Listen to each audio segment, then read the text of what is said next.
To be honest, I'm not a litigious person. I'd only ever filed one lawsuit prior to this entire incident, and that was in February of 2015 in Reno, Nevada, small claims justice court, against a sex worker at a Nevada brothel who went by the name Kira Keeper. Her real name though was Mary Hinge.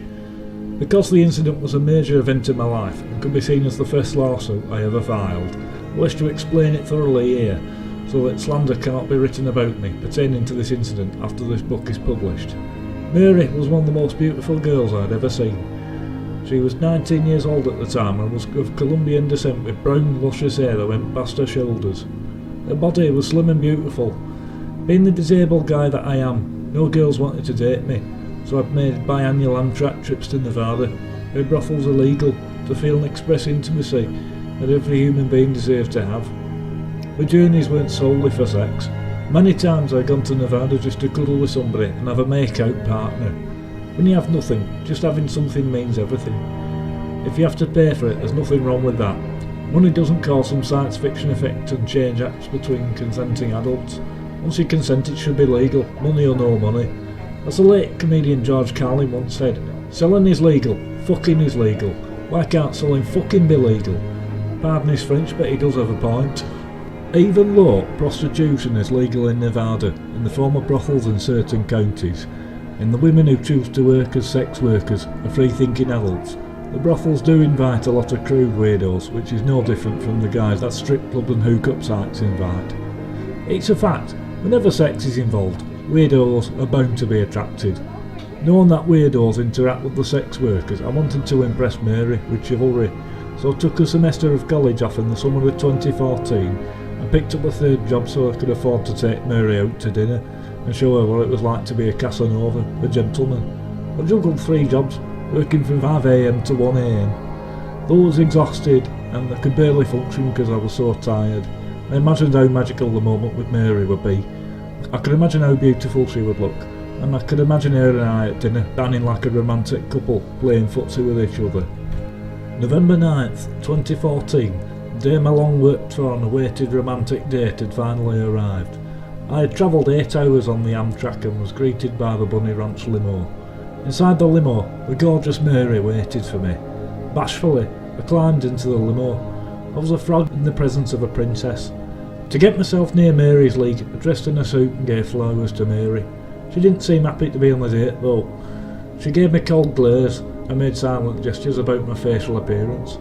My heart sank, but I tried to ignore the gestures, thinking that I may be reading too much into the expressions. I was Mary's client, and she surely wouldn't treat a paying guest like that. To my shock, Mary made the comment, "I wish I wasn't on this date, the brothel made me come." After a half-hour ride from the Amtrak station in Reno to the Bunny Ranch brothel in a small town called Mount House, I stood in the brothel cash office and paid the $4,000 I'd saved up to be with the angel in blue jeans. Slyly threw in the name of a train song right there. Our date plan was to go to the Olive Garden first and then have intimacy in the bedroom, but the restaurant didn't open for 2 hours. The cash office sent Mary and I back to the guest room I was staying the night in. I presumed that we were going to have sex, and so the cashier started the timer for our date. Mary knew the timer was starting but did not tell me or make any move on me. She was doing her job and we were at her place of location. I trusted her as the host. For nearly 2 hours we sat on the bed and talked. I was nervous because she was so beautiful. She had a black dress on and no midriff skin was showing as to create the appearance that we were going to have sex. She didn't touch me in a sexual way or touch me at all, for that matter. Since I was a gentleman, I didn't try touching her, even though I paid so much money. Thus, I honestly did not believe that our paid-for intimate encounter had begun, and I was allowing her to guide me. I did try touching her shoulder once and she scooted away from me. Like a snake, Mary Hinge begrudgingly made small talk with me as she essentially tried to beat the clock. Mary fraudulently induced me so that she made it look like the date was being done so that she could get the money after the date was finished from the cash office. Since I wasn't asking for anything, so I didn't know the clock had started, Mary was using that loophole to claim that all I wanted to do was talk, for $4,000, yeah right.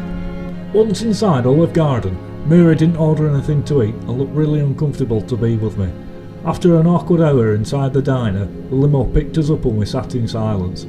I felt sad that she wasn't saying anything, but was excited to do adult things with her, to have a partner to kiss and sexually express myself with.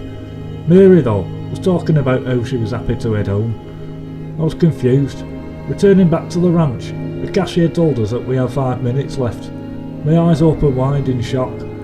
I almost vomited. I didn't want to cause a scene, but I wanted to protest the unfairness.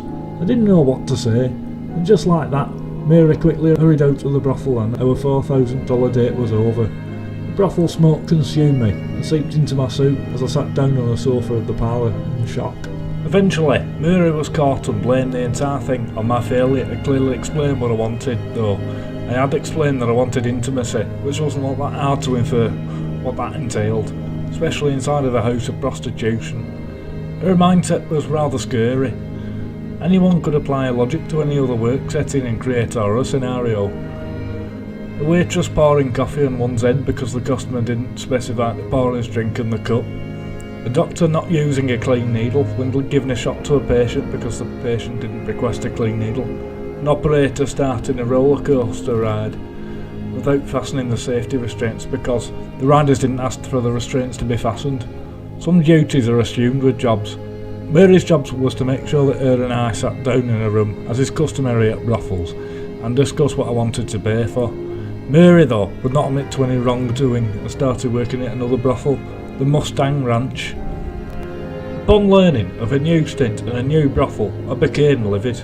It wasn't the money I lost that I was upset about. It was that I had paid for a service and was discriminated against by this sex worker.